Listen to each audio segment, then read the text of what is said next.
पिछले वाले क्लास में यानी कि कल हम लोगों ने टॉपिक शुरू किया था काइंड्स ऑफ क्वाड्रिलेटरल, और काइंड्स ऑफ क्वाड्रिलेटरल में हम लोगों ने लगभग 7-8 इंपॉर्टेंट पॉइंट समझे थे और हमने कहा था कि ये सारा का सारा इंपॉर्टेंट पॉइंट हमारे हर एक प्रकार के क्वाड्रिलेटरल में अप्लाई होगा। जैसे कि सबसे पहला क्वाड्रिलेटरल हमारा ट्रेपीजियम, काइट, पैरेललोग्राम, और पैरेललोग्राम के अंदर भी हमारा कौन कौन, रोम्बस, स्क्वायर, रेक्टेंगल, यानी कि जितने भी फिगर हमारे चार साइड वाले हैं उसको हम लोग कहेंगे क्वाड्रिलेटरल, पहला बात।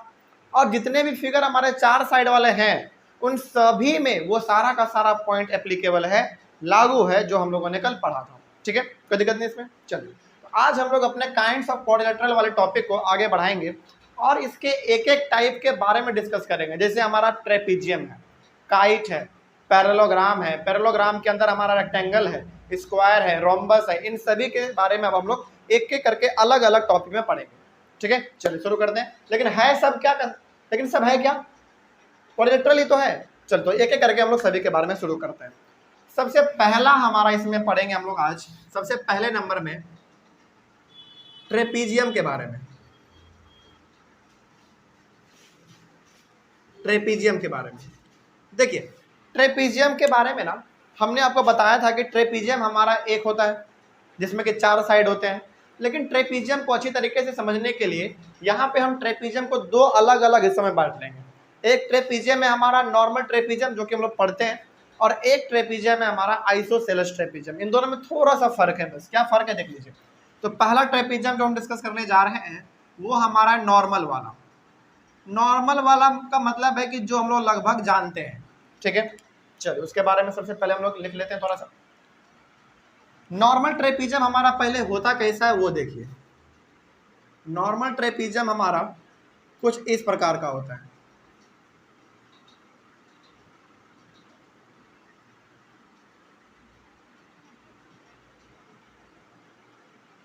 इसका आप कुछ नाम दे सकते हैं, सपोज ए, बी, सी और डी। देखिए इसमें इसका ना खास बात क्या है, इसका खास बात यह है कि ये वाला साइड इसके पैरेलल होगा। पैरेलल का मतलब क्या है, दो बिल्कुल इस प्रकार का लाइन, उसको आप कहीं भी बढ़ा कर लेकर चले जाओ वो कभी भी आपस से दूर नहीं भागेगा और कभी भी आपस में टकराएगा नहीं। तो वैसे दो लाइन को हम लोग क्या कहते हैं, पैरेलल लाइन कहते हैं।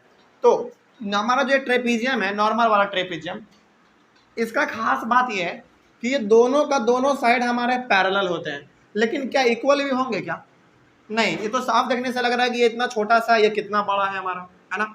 और इसमें ये दोनों साइड हमारा कहलाता है नॉन पैरेलल साइड। ये तो कभी पैरेलल हो ही नहीं सकते ये दोनों। ये आगे बढ़ेगा, ये ऐसे जाएगा, टकरा जाएगा, और जो लाइन आपस में टकरा जाए क्या वो पैरेलल होते हैं, नहीं होते हैं। तो इसमें कुछ बातें हैं जो कि आपको लिखना है। वो क्या क्या बातें हैं देखिए। सबसे पहला इसमें हमारा पॉइंट होगा, ये इसमें A B and C D, AB and CD are parallel। एक मिनट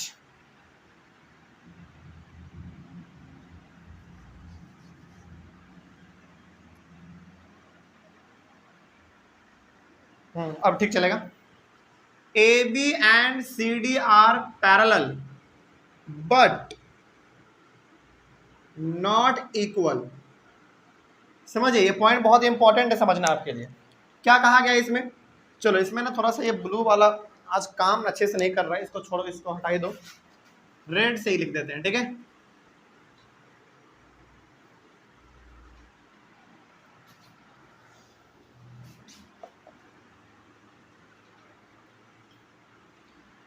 रेड मार्कर से ही लिख दे रहे हैं। ओके, देखिए, हाँ दोबारा आइए। इसमें क्या कहा गया है, इसमें कहा गया है कि A B and C D are parallel. इसका मतलब क्या हुआ, एक मिनट समझाते हैं, बट नॉट इक्वल। देखिए ये हमारा नॉर्मल वाला ट्रेपीजियम है जो कि हम लोग लगभग पढ़ते हैं। इसमें ये वाला साइड और ये वाला साइड दोनों आपस में पैरेलल तो हैं, लेकिन क्या दोनों इक्वल हैं, इक्वल नहीं है। ये पहला पॉइंट हो गया। दूसरा पॉइंट है, लिखिए इसमें हमारा दूसरा है A D and B C are non parallel AD ये वाला और ये BC are non parallel sides and they are not equal. इसका मतलब ये हो गया कि ये वाला साइड और ये वाला साइड पैरेलल तो है लेकिन इक्वल नहीं है, लेकिन ये वाला साइड और ये वाला साइड पैरेलल भी नहीं है और इक्वल भी नहीं है। यहाँ पे मैंने वही लिखा AD and BC are non parallel sides and they are not equal, और वो इक्वल भी नहीं है, पैरेलल भी नहीं है और इक्वल भी नहीं है। कोई डाउट इसमें? चलिए, तो ये हमारा बात हो गया ट्रेपीजियम में नॉर्मल वाला। अब दूसरे नंबर पे हमारा आता है आइसोसेलस ट्रेपीजियम। Isosceles trapezium. अच्छा, आइसोसेलस ट्रेपीजियम क्या कुछ सुना सुना नहीं लग रहा? आइसोसेलस ट्रायंगल के जैसा। आइसोसेलस ट्रायंगल में हमारा क्या होता था? दो साइड हमारा क्या होता था इसमें, कोई भी दो अपोजिट साइड क्या होते थे? इक्वल होते। जैसे मान लीजिए यदि हमारे ट्रायंगल ABC है तो ये वाला साइड इसके क्या होते थे? इक्वल होते थे। तो वही काम हमारा इसमें ट्रेपीजियम में भी है। देखिए इसमें इसका ना कुछ डायग्राम इस प्रकार से बनता है, इसका डायग्राम कुछ इस प्रकार से बनेगा।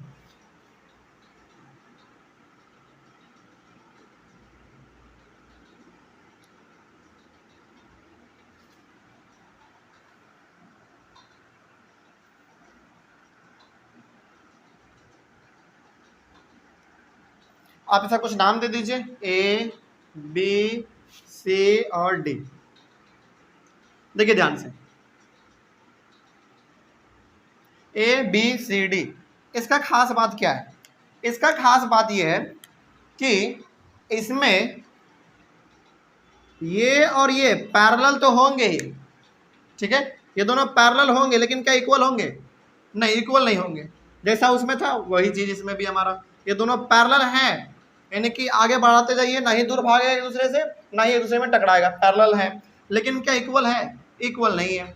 उसी प्रकार क्या ये वाला और ये वाला पैरेलल दिख रहे हैं क्या आपको? नहीं दिख रहे हैं। लेकिन इसका सबसे खास बात ये है कि ये दोनों आपस में इक्वल होते हैं, ये वाला और ये वाला इक्वल होते हैं। बस वही चीज को हम लोग लिख लेते हैं। बस क्या कहा गया इसमें, देखिए इसमें क्या कहा गया है। इसमें कहा गया है कि AB and CD are parallel but not equal, यानी कि AB और CD आपस में पैरेलल तो हैं लेकिन इक्वल नहीं है। उसी प्रकार से अब इस वाले में आ जाइए आप। इस वाले में क्या कहा गया है देखो, इस वाले में कहा गया है AD and BC are not parallel. ये पैरेलल नहीं है but they are equal, but they are equal. समझिए इसका मतलब क्या हुआ? इसका मतलब ये हो गया कि ये दोनों साइड आपस में पैरेलल हैं लेकिन इक्वल नहीं है, लेकिन ये दोनों साइड हमारे पैरेलल नहीं है लेकिन आपस में इक्वल है। कोई डाउट इसमें? चलिए आगे बढ़ते हैं। फिर ये हो गया हमारा ट्रेपीजियम के बारे में। हाँ, ट्रेपीजियम हो गया। अब आगे बढ़िए। ट्रेपीजियम के बाद हमारा आता है तीसरे नंबर पे काइट।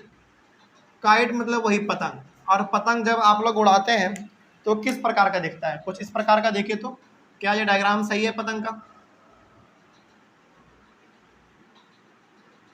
क्या इसी प्रकार का कुछ रहता है ना पतंग? इसका भी आप कुछ नाम दे दो। चलो PQRS, ठीक है। इसका खास बात क्या है? इसका खास बात यह है कि इसमें ये वाला साइड इसके बराबर होगा और ये वाला साइड इसके बराबर होगा। बस यही खास बात इसमें है। तो इसी को हम लोग लिख लेते हैं थोड़ा सा। इसमें PS हमारे PQ के बराबर होंगे। PS and PQ are equal.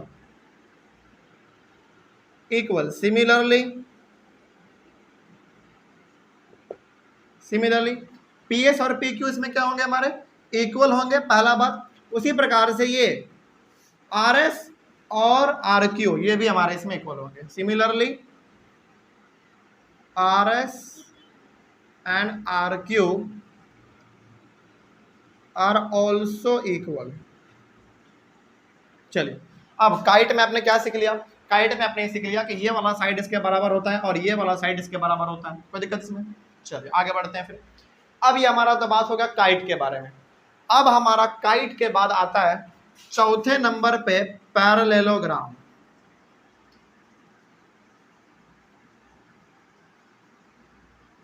चलिए पैरेललोग्राम के बारे में डिस्कस करते हैं। पैरेललोग्राम को डिस्कस करने से पहले ना थोड़ा सा बात आपको हम बता देते हैं। क्या? देखिए पिछले वाले क्लास में हम लोगों ने जो 7-8 पॉइंट पढ़े थे क्वाड्रिलेटरल के बारे में, वो सातों का सातों और आठों का आठों पॉइंट, जितने भी पॉइंट हम लोग पढ़े थे, जितने भी 7 के 8 था ना लगभग, कितने थे? 8 शायद मेरे हिसाब से। हाँ, तो 8 पॉइंट जो हम लोगों ने पिछले वाले क्लास में पढ़े थे, वो सारे के सारे 8 पॉइंट इसमें भी लागू होते हैं, इसमें भी लागू होते हैं और इसमें भी लागू होते हैं। और अभी जब पैरेललोग्राम हम पढ़ेंगे उसमें भी लागू होता है वो सारा का सारा पॉइंट। ठीक है, लेकिन पहले हम लोग कुछ बातें कर लेते हैं पैरेललोग्राम के बारे में, देखा जाए। चलिए पैरेललोग्राम का हम एक छोटा सा यहाँ पे पहले डायग्राम बनाते हैं, उसके बाद हम आपको ये बहुत बेहतर तरीके से समझाएंगे। मान लीजिए कि ये हमारा एक पैरेललोग्राम है, ए बी सी और डी। पैरेललोग्राम का सबसे खास बात इसमें ये है कि ये वाला साइड इसके पैरेलल होगा और ये वाला साइड इसके इक्वल भी होंगे, यानी कि दोनों आपस में पैरेलल भी हैं और दोनों आपस में इक्वल भी हैं। उसी प्रकार से ये वाला साइड इसके साथ पैरेलल है, उसी प्रकार से ये इक्वल है इसके। बस ये इसका सबसे बड़ा खास बात है। और इसमें कुछ बातें हैं वो भी हम लोग लिखेंगे, लेकिन पहले इतना हम लोग डिस्कस कर लेते हैं इसमें। तो सबसे पहला पॉइंट इसमें आपने क्या देखा? इसमें आपने देखा, अच्छा बताइए अब क्या ये वाला साइड और ये वाला साइड दोनों अपोजिट साइड है कि नहीं? बिल्कुल अपोजिट साइड है। तो ये वाला और ये वाला साइड हमारा, तो इसमें हम लोग लिखेंगे opposite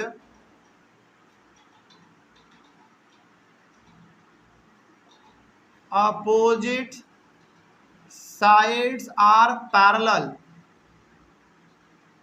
Opposite sides are parallel and equal. मतलब क्या हुआ इसका? ये वाला और ये वाला साइड आपस में अपोजिट है, तो ये दोनों आपस में पैरेलल भी हैं और आपस में इक्वल भी हैं। उसी प्रकार से ये दोनों भी आपस में क्या हो गए? हमारे अपोजिट साइड हो गए, और अपोजिट साइड है दोनों आपस में पैरेलल भी है और दोनों आपस में इक्वल भी है। तो यहाँ पे हम लोग ऐसे लिख सकते हैं कि A B is parallel to C D. उसी प्रकार से यानी कि ए बी सी डी के पैरेलल है और बी सी ए डी के पैरेलल है, बी सी पैरेलल है ए डी का। अच्छा इसमें आपने तो ये भी एक चीज और देखा अभी तुरंत, क्या? ये दोनों आपस में पैरेलल हैं लेकिन इक्वल भी तो है ना। तो यहाँ पे हम लोग ये चीज और लिख सकते हैं, क्या? A B equals to C D. उसी प्रकार से B C is equals to A D, यानी कि ये दोनों आपस में पैरेलल के साथ साथ इक्वल भी है, इसको हमने यहाँ पे लिख दिया। उसी प्रकार से ये दोनों आपस में पैरेलल के साथ साथ इक्वल भी है, इसको भी हमने यहाँ पे लिख दिया। ओके चलिए आगे बढ़ते हैं फिर तीसरे वाले पॉइंट में। देखिए तीसरे वाले पॉइंट में ये कहा रहा है ना, सॉरी दूसरे वाले पॉइंट में, कि इसके जो अपोजिट एंगल होते हैं ना वो इक्वल होते हैं। अपोजिट एंगल का मतलब हो गया, यहाँ पे देखिए पिछले वाले क्लास को आप याद कीजिए, सब पॉइंट आपको याद आएगा। अपोजिट एंगल यानी कि ये वाला एंगल जितना होगा उतना ही ये वाला होगा, उसी प्रकार से जितना ये होगा उतना ही ये होगा। कोई डाउट इसमें? चलो इसी को बस हम लोग लिख लेते हैं। Opposite angles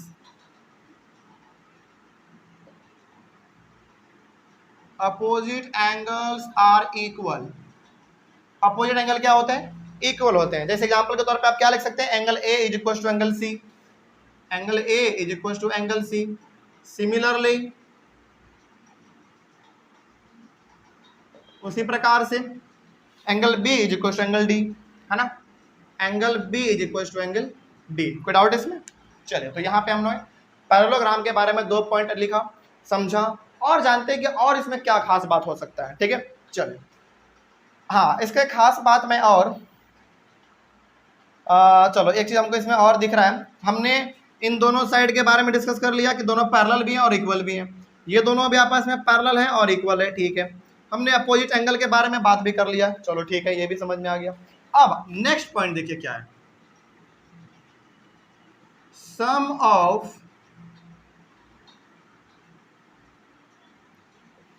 sum of to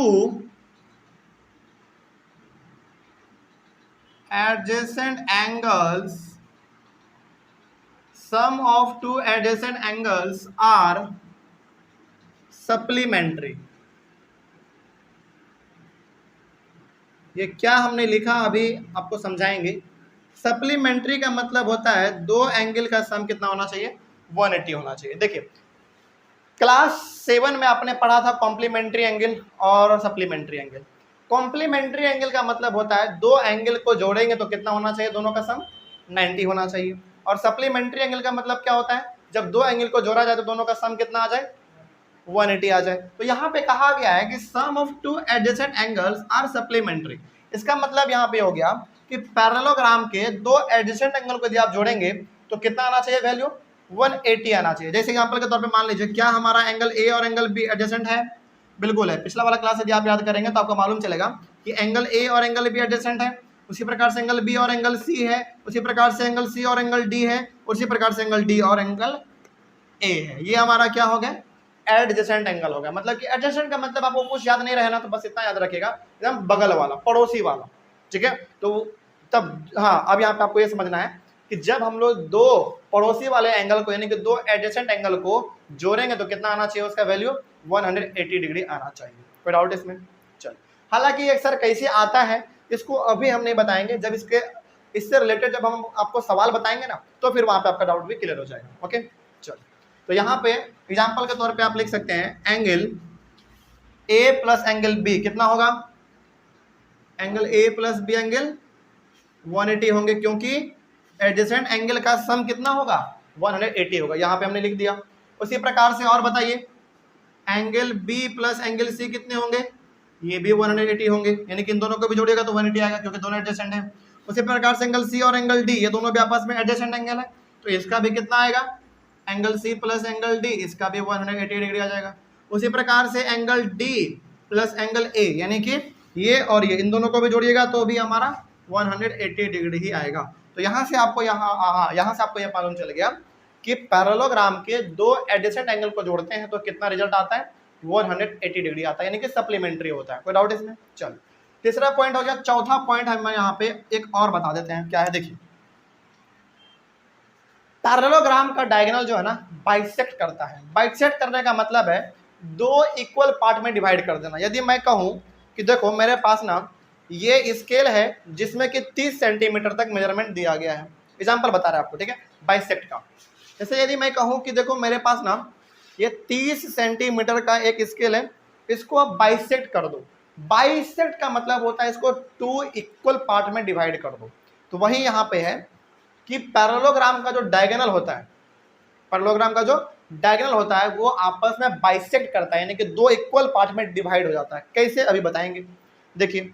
लेकिन पहले इसके दो डायगोनल को हम बना लेते हैं। एक डायगोनल चलो हम यहाँ से यहाँ खींच देते हैं और दूसरा डायगोनल यहाँ से यहाँ खींच देते हैं, ठीक है। और यहाँ मान लीजिए कि दोनों का आपस में कट किया कहाँ पे, ओ पॉइंट पर। बस इसी को लिखना कैसे सीख लीजिए। देखिए तो यहाँ पे आपको लिखना है डायगोनल्स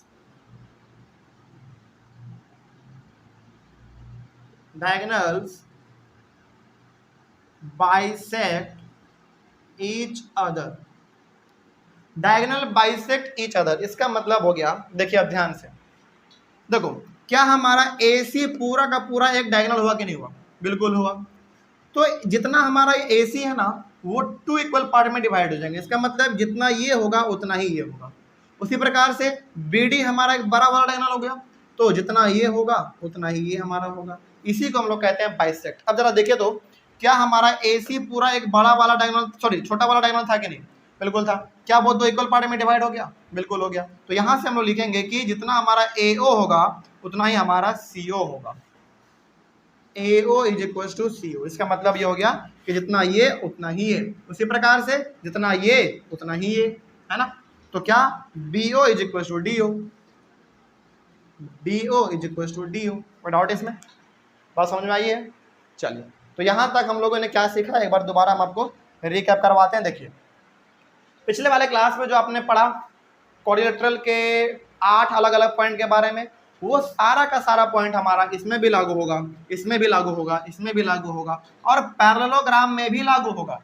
तो फिर सवाल है कि सर ये जो अभी आपने पैरेललोग्राम के बारे में बताया ये क्या है? फिर ये एडिशनल जानकारी है, वो तो लागू होगा ही, वो जितने भी प्रकार के फिगर हैं हमारे चार साइड वाले उन सभी में वो पॉइंट लागू होंगे। लेकिन ये जो हम अलग अलग से एक एक फिगर के बारे में डिटेल में पढ़ रहे हैं, ये इसका अपना कुछ अलग से फीचर्स है, इसका कुछ अपना अलग से खासियत है। ठीक है, चलो तो ये हमारा हो गया, आगे बढ़ते हैं फिर। अच्छा एक बात और, अब यहाँ पे हमारा पैरेललोग्राम हम लोगों ने शुरू किया था। अभी पैरेललोग्राम भी हमारा 3 प्रकार का होता है। सबसे पहला स्क्वायर, दूसरा रोम्बस, तीसरा रेक्टेंगल। अब इन तीनों के बारे में पढ़ेंगे। तो इन तीनों के बारे में जब अभी हम पढ़ेंगे उसमें क्वाड्रिलेटरल के सारे पॉइंट जो हमने कल पढ़े थे वो भी लागू होगा, और अभी जो अपने पैरेललोग्राम के बारे में ये पूरा पढ़ा ये भी लागू होगा। कोई दिक्कत नहीं इसमें? बात समझ में आ रही है कैसे आपस में सब चीज कनेक्टेड है? एक बार दोबारा समझाते हैं, नहीं समझ में आया तो। यानी कि पिछले वाले क्लास में हम लोगों ने क्वाड्रिलेटरल के बारे में जो 8 पॉइंट पढ़े थे वो सभी में लागू होंगे, चाहे वो ट्रेपीजियम हो, काइट हो, पैरेललोग्राम का अलग अलग फिगर जैसे स्क्वायर, फिर से रोम्बस, रेक्टेंगल, सभी में लागू होंगे। ठीक है, और अभी जो हम लोग यहाँ पे पैरेललोग्राम के बारे में ये 4 पॉइंट पढ़े हैं, पैरेललोग्राम के तीनों फिगर में लागू होगा। पैरेललोग्राम का 3 फिगर कौन कौन सा है? Square, kite, sorry square, rhombus और रेक्टेंगल, उसमें भी लागू होंगे। कोई डाउट इसमें? चलो तो हम लोग अब उसको एक एक करके डिस्कस कर लेते हैं। तो अब हम लोग पढ़ने वाले हैं क्या, किसके बारे में? पैरेललोग्राम के अलग अलग फिगर के बारे में, जैसे स्क्वायर, रोम्बस और रेक्टेंगल। कोई डाउट इसमें? चलिए ऑनलाइन वाले बच्चे सबसे पहले आप लोग एक बार इसका स्क्रीनशॉट ले लीजिए इधर का, क्योंकि इधर का हमको मिटाना पड़ेगा, उधर जगह है नहीं।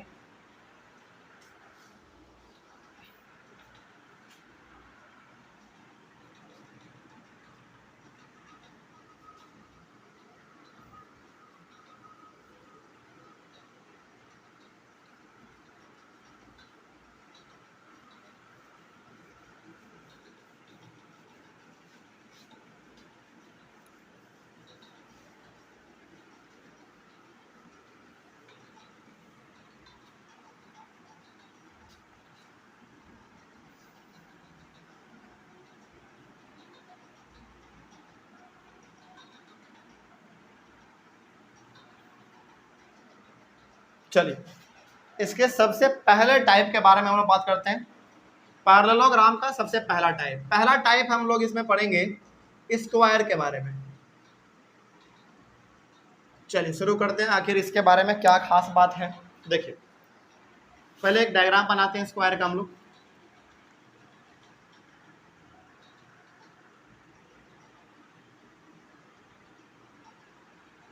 सपोज कीजिए कि ये स्क्वायर है, ए बी सी और डी। स्क्वायर के बारे में कुछ खास बातें हैं, उसके बारे में पहले हम लोग लिख लेते हैं। देखिए all sides are equal.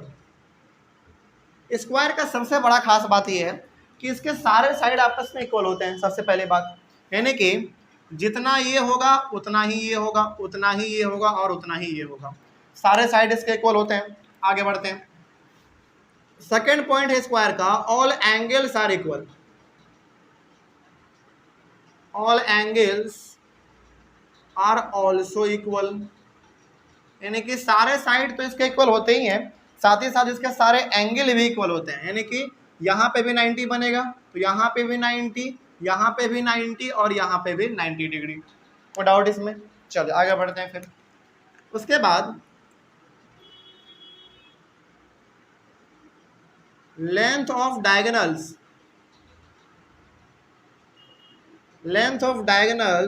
Are equal, यानी कि इसके जो डायगोनल होते हैं स्क्वायर के अंदर, जो हमारा डायगोनल बनते हैं दो, उसका लेंथ इक्वल होता है। जैसे मान लीजिए पहला डायगोनल हमारा ए से लेकर सी है और दूसरा हमारा बी से लेकर डी है। इसका मतलब क्या हुआ समझिए ध्यान से, और मान लीजिए इसको कट कर रहा है ओ पे। इसका मतलब ये हो गया कि यदि हमारा ए से लेकर सी तक का डायगोनल 10 सेंटीमीटर का है तो उतना ही हमारा बी से लेकर डी का जो डायगोनल है उसका भी लेंथ 10 सेंटीमीटर ही होगा। कोई दिक्कत इसमें? यानी कि लेंथ का डायगोनल का लेंथ इसमें इक्वल होते हैं। आगे बढ़ते हैं। उसके बाद उसके बाद हमारा इसमें चौथा पॉइंट है डायगोनल्स बाइसेक्ट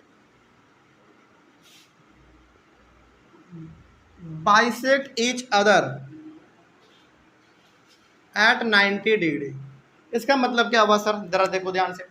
इसका मतलब ये हो गया कि ये जो डायगोनल है आपस में ना बाइसेक्ट करते हैं। बाइसेक्ट का मतलब फिर से बताइए, दो इक्वल पार्ट में डिवाइड कर देना। इसका मतलब ये हो गया कि जितना ये होगा उतना ही ये होगा, ठीक है। उसी प्रकार से जितना ये होगा उतना ही ये होगा, ठीक है। पहले आप इसको इतना लिख लो, यानी कि जितना हमारा AO होगा उतना ही हमारा CO होगा। उसी प्रकार से जितना हमारा BO होगा उतना ही हमारा DO होगा। इसका मतलब यहाँ पे आप ये समझ गए कि स्क्वायर का जो डायगोनल होता है वो आपस में बाइसेक्ट करते हैं। यानी कि यदि ये हमारा AC पूरा एक 10 सेंटीमीटर का है तो हमारा ये इतना 5 हो जाएगा और इतना 5 हो जाएगा, कोई डाउट नहीं। उसी प्रकार से इधर भी हमारा होगा, ठीक है। लेकिन यहाँ पे एक और बात लिखा गया है। क्या लिखा गया है? Diagonals bisect each other at 90 degree. 90 degree का मतलब यहाँ पे ये हो गया कि जब ये वाला डायगोनल आपस में टकराएगा तो यहाँ पे ना हर बार 90 डिग्री बनेगा। कितना का एंगल बनेगा बताइए? 90 डिग्री का एंगल बनेगा, कोई डाउट नहीं इसमें। चलो, तो ये भी आपको समझ में आ गया। ये हो गया हमारा पूरा का पूरा बात स्क्वायर के बारे में। अब स्क्वायर के बाद आप सेकेंड नंबर में आ जाइए रोम्बस के बारे में।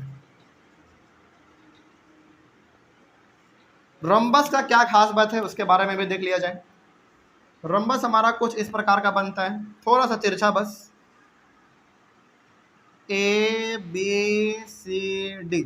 इसके खास बात के बारे में भी हम लोग बात कर लेते हैं। इसका भी सारे साइड इक्वल होते हैं,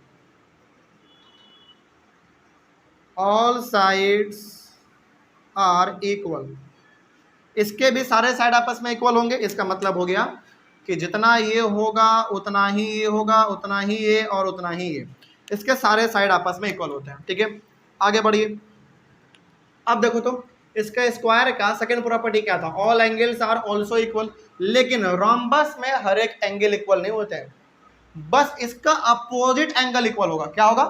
अपोजिट एंगल इक्वल होगा। इसका मतलब हो गया कि जितना हमारा A होगा उतना ही C होगा, उसी प्रकार से जितना B होगा उतना हमारा D होगा। तो यहाँ पे क्या लिख सकते हैं हम लोग? Opposite angles are equal. क्या लिखेंगे? Opposite angles are equal.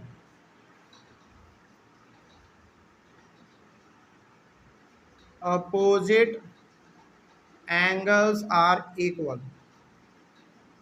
इसमें केवल और केवल अपोजिट एंगल इक्वल होंगे, यानी कि अपोजिट एंगल हमारा इसमें कौन कौन सा है? A और C, B और D। बात खत्म। चलिए आगे बढ़िए। तीसरा पॉइंट देखिए इसमें क्या कहा गया है। इसमें कहा गया है length of diagonals are equal, यानी कि स्क्वायर में डायगोनल का जो लेंथ होता है वो इक्वल होता है। लेकिन क्या आप इस फिगर को जरा देख के बताइए, खुद आप देख के बताइए इस फिगर को, क्या इसका जो डायगोनल होगा क्या वो इक्वल होंगे? नहीं होंगे। क्यों नहीं होंगे? क्योंकि ये दोनों आपस में थोड़ा सा पिचका हुआ है और ये दोनों आपस में फैला हुआ है। इट मीन्स इसके बराबर नहीं होंगे। तो इसका जो डायगोनल होगा यहाँ से लेकर यहाँ तक और यहाँ से लेकर यहाँ तक वो इक्वल नहीं होंगे, ठीक है।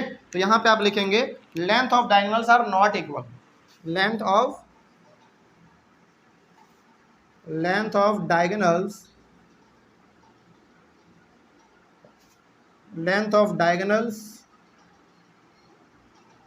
Are not equal. Length of diagonals are not equal. इसमें जो डायगोनल के लेंथ होते हैं वो इक्वल नहीं होते हैं। आगे बढ़ते हैं। फिर इसमें एक और लास्ट पॉइंट है इंटरेस्टिंग। इसमें भी हमारा जो डायगोनल होगा ना, इसमें भी हमारा जो डायगोनल होगा वो बाइसेक्ट तो करेगा, लेकिन किस पे करेगा? 90 डिग्री पे करेगा। इसका मतलब हो गया कि जितना ये उतना ही ये और जितना ये उतना ही ये। लेकिन यहाँ पे भी हमारा ये 90 डिग्री पे बाइसेक्ट करेगा, यानी कि जब ये दोनों आपस में कट करेंगे डायगोनल तो यहाँ पे 90 डिग्री 90 डिग्री 90 डिग्री बनेगा, ठीक है। तो यहाँ पे आप लिखेंगे diagonals bisect each other at 90 degree. Diagonals bisect each other at 90 degree.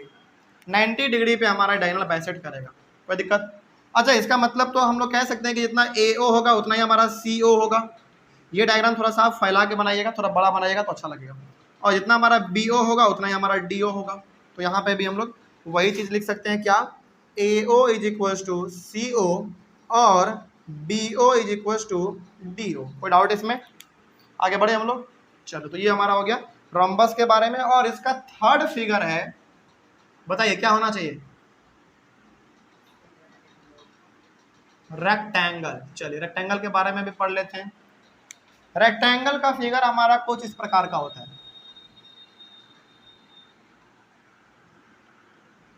A B सी और डी। ठीक है, चलिए देखा जाए फिर ए बी सी और डी। इसका क्या खास बात है देखा जाए।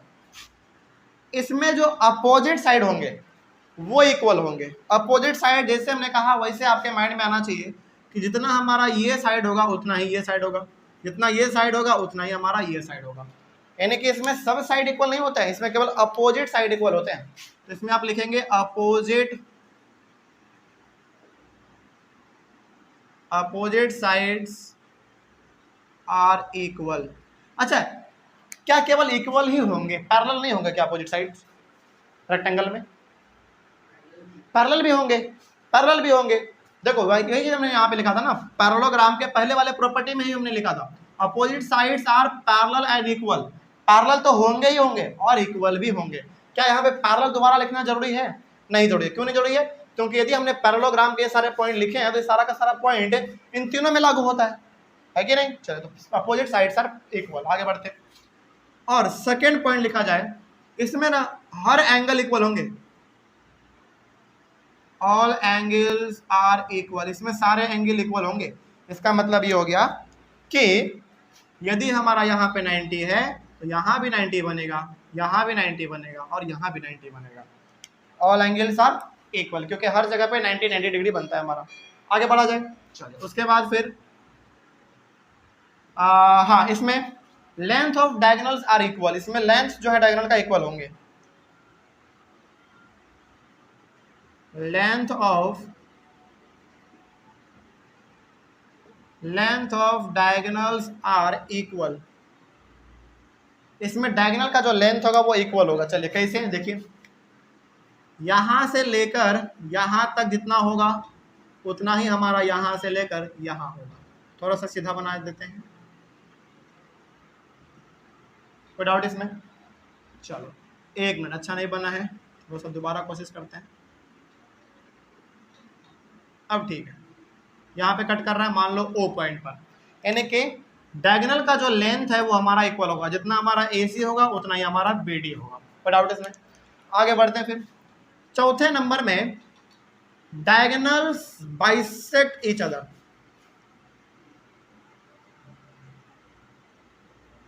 Diagonals bisect each other.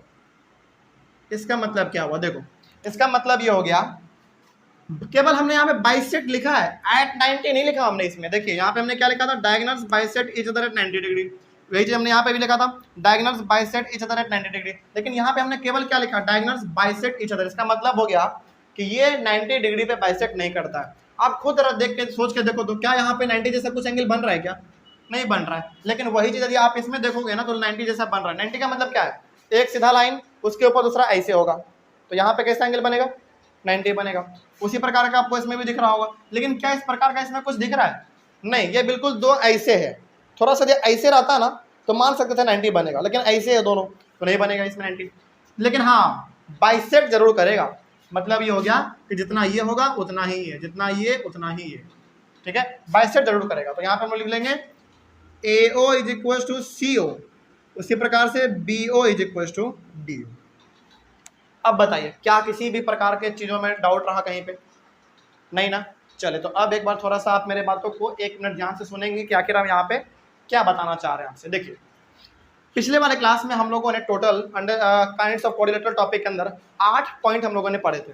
ठीक है, वो 8 का 8 पॉइंट ट्रेपेजियम में भी लागू होगा, दोनों प्रकार के ट्रेपेजियम में, नॉर्मल वाले में भी और आइसोसेलेस वाले में भी, उसमें भी लागू होगा, काइट में भी लागू होगा, और पैरेललोग्राम के इसमें भी और इसमें भी लागू होगा। यानी कि जो हम लोगों ने कल पढ़ा था वो 4 साइड वाले जितने भी फिगर हैं वो सभी में लागू होंगे। ठीक है, आज उसके बाद पैरेललोग्राम के अंदर जो हम लोगों ने ये पढ़ा है, ये वाला कुछ पॉइंट 4 पॉइंट पैरेललोग्राम के अंदर, ये केबल और केबल इन्हीं तीनों फिगर में लागू होगा। कल जो हम लोगों ने पढ़ा था वो सभी में लागू होंगे, लेकिन ये जो हमारा पैरेललोग्राम का 4 पॉइंट है, ये केवल और केवल इसमें, इसमें और इसमें लागू होंगे, क्योंकि ये तीनों क्या हमारा पैरेललोग्राम है। क्या काइट हमारा पैरेललोग्राम है? नहीं। क्या हमारा ट्रेपीजियम पैरेललोग्राम है? नहीं, तो उसमें लागू नहीं होगा 4 पॉइंट, केवल ये 4 पॉइंट इसी में लागू होंगे। अब तो कोई डाउट नहीं इसमें। चलिए, तो ऑनलाइन वाले बच्चे आप लोग एक बार इसका स्क्रीनशॉट लीजिए सबसे पहले, और हाँ, आप लोग कोशिश कीजिएगा कि ये सब जो डायग्राम हमने यहाँ पे बनाए हैं इसको थोड़ा सा बड़ा बनाया जाए, ठीक है, तो थोड़ा सा देखने में अच्छा लगेगा। तो ये हो गया हमारा काइंड्स ऑफ क्वाड्रिलेटरल टॉपिक खत्म। अच्छा, यहाँ से जो आप पढ़ रहे थे ना, ये पैरेललोग्राम, पैरेललोग्राम के अंदर आपने हाँ, पैरेललोग्राम के अंदर आपने 3 प्रकार के फिगर पढ़े हैं, तो इसके लिए टॉपिक आप चाहें तो लिख सकते हैं काइंड्स ऑफ पैरेललोग्राम। यहाँ से हम लोगों ने क्या पढ़ा? काइंड्स ऑफ पैरेललोग्राम के बारे में हम लोगों ने पढ़ा था। स्क्वायर, रोम्बस और रेक्टेंगल क्या है? पैरेललोग्राम का ही तो काइंड है ना, तो इसमें आप लिख सकते हैं काइंड्स ऑफ पैरेललोग्राम।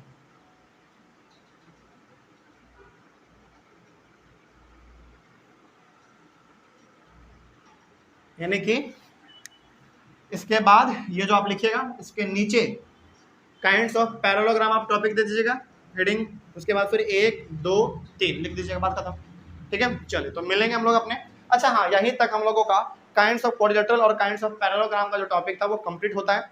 अगले वाले क्लास में हम लोग कुछ सवालों को सॉल्व करेंगे, ठीक है।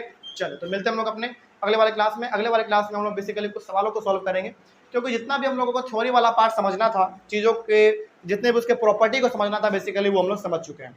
अच्छा देखिए, यहाँ पे जो हम लोगों ने डिस्कस किए हैं ये सब क्या है? प्रॉपर्टी है किसका? पैरेललोग्राम का। ये प्रॉपर्टी है किसका? स्क्वायर का। ये प्रॉपर्टी है किसका? रोम्बस का। उसी प्रकार से ये प्रॉपर्टी है किसका? रेक्टेंगल का, ठीक है। तो बेसिकली हम लोगों ने प्रॉपर्टी डिस्कस किया। तो अगले वाले क्लास में हम लोग को सवालों को सॉल्व करेंगे। तो मिलते हैं हम लोग अपने अगले वाले क्लास में। Thank you very much and have a nice day.